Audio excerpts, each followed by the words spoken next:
გამარჯობა, ეს არის გადაცემა გვერდიდან და მე ვარ დავით კალანდია. Ამ აქციებთან დაკავშირებით ისეთ რამეს ხედავ, მესმის და ვკითხულობ, რომ ზოგჯერ მგონია შეუძლებელია ეს იყოს სიმართლე. ვიღაც მსახიობი არ დავასახელებ მას, რადგან ჩემთვის ის სრულიად უცნობია.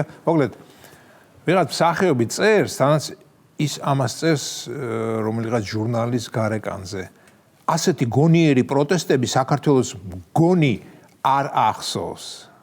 დიახ, ეს პროტესტები, ეს უაზრო პროტესტები, თურმე ყველაზე გონიერი ყოფილა საქართველოში. მეგობრო, იცით თქვენ რომ გაზაფხულზე გამჭვირვალობის კანონთან დაკავშირებული პროტესტები ჩემთვის სრულიად უგონო იყო. ანუ ხალხი გამოყარეს იმისთვის, რომ გაეპროტესტებიათ უცხოური დაფინანსების გამჭვირვალობა. და ამას ერქვა რუსული კანონის გაპროტესტება.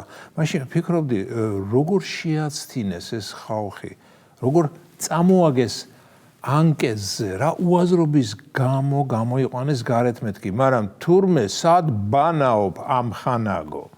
გაზაფხულის პროტესტი დღევანდელთან შედარებით მაღალ ინტელექტუალური პროტესტი იყო. დიახ, იქ შეიძლება რაღაც გამართლება იპოვო, დიახ, გამართლება იმისა, რომ დაფინანსებულები აპროტესტებენ იმას, რომ სახელმწიფომ არ უნდა იცოდეს თუ რაში იხარჯება უცხოური ფული. სრული ბოდოა, მაგრამ რაღაც ბოდვური ლოგიკა ამაში არის. ჩემთვის ეს მიახლოებით იგივეა, რომ თქვათ კრიმინალებმა გააპროტესტონ სისხლის სამართლის კოდექსი. დიახ, იტყვით რომ ბოდოა, მაგრამ რაღაც მიზეზშედეგობრივი კავშირი ამაში მაინც იკითხება. აბსურდული კავშირი, მაგრამ იკითხება.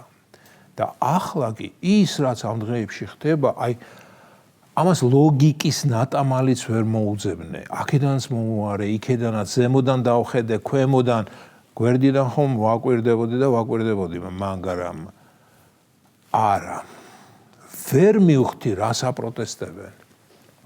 ევროკავშირი 30 წლამდე გაფართოებას არ გეგმავს და არც მოგვეკაროდ გამოაცხადა ბრიუსელმა. მაინც არავის მიგიღებთო. და ამას უპროტესტებენ ქართულ ოცნებას. დიახ, ოცნებამ უთხრა, კარგი არ მოგეყარებით, ჩვენთვის წყნარად და დაუღალავად ვიმუშავებთ ასოცირების შეთანხმების შესრულებაზე, რათა 2028 წლისთვის ჩვენი კანონები უფრო მიესადაგებოდეს თქვენს ევროკავშირულ კანონებს. მგონი ეს თქვენს, არა? და ამას აპროტესტებენ.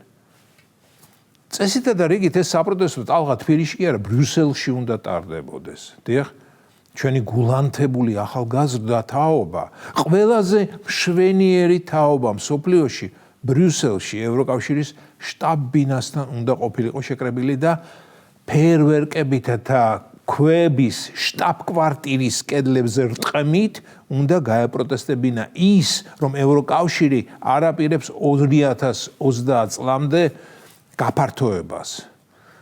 გონის ორს ვამბობ, ხომ კი? აბა თბილისში რა ჭკუა ქონდა ასეთ აქციებს.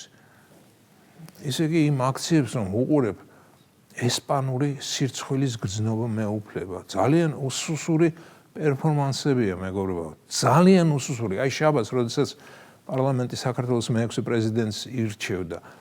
ქუჩაში ამ დროს ვიღაც ახალგაზრდები ბურთს რატომ კენწლავდნენ.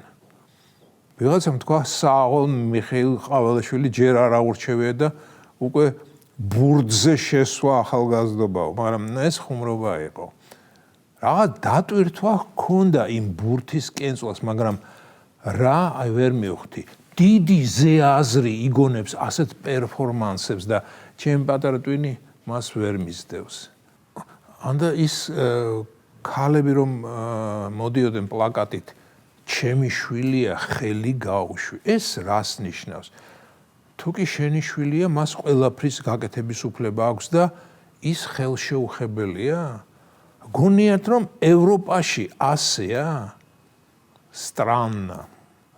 და დღის განრიგი რომ ჰქონდათ შაბათს გამოცხადებული დილის 7-ზე დილის გამხნევებელი ვარჯიში, მერე 9-ზე აფრიალე დიპლომი, მერე კიდევ 4-ზე რაღაც მგონი დღე შეუნახე შვილებსა, 5-ზე მოდი ერთად ვისეკოთ და ასე შემდეგ. ეს ნორმალური ამბავია? ხო და კიდე 500-მდე კინემატოგრაფისტმა ხელი მოაწერა საპროტესტო დოკუმენტს. 500 კინემატოგრაფისტი თუ ყოლია საქართველოს არ ვიცოდი და გამიხარდა. ძალიან დიდი რიცხვია. მე კი ვიფიქრე, ვის თვლიან კინემატოგრაფისტად შეიძლება მაყურებლებიც მიათვალეს. ხომ გახსოვთ ის დიდებული სცენა ფილმ მიმინოდან და შენი თავი მიათვალეო? მოკლედ, აფსუს ეს ყველაფერი სხვა ქვეყანაში რომ არ ხდება. როგორ ვიხალისებდით? ახლა კი არ მეხალისება, მეტირება. ეს იყო გადაცემა გვერდიდან და მე ვარ დავით კალანდია.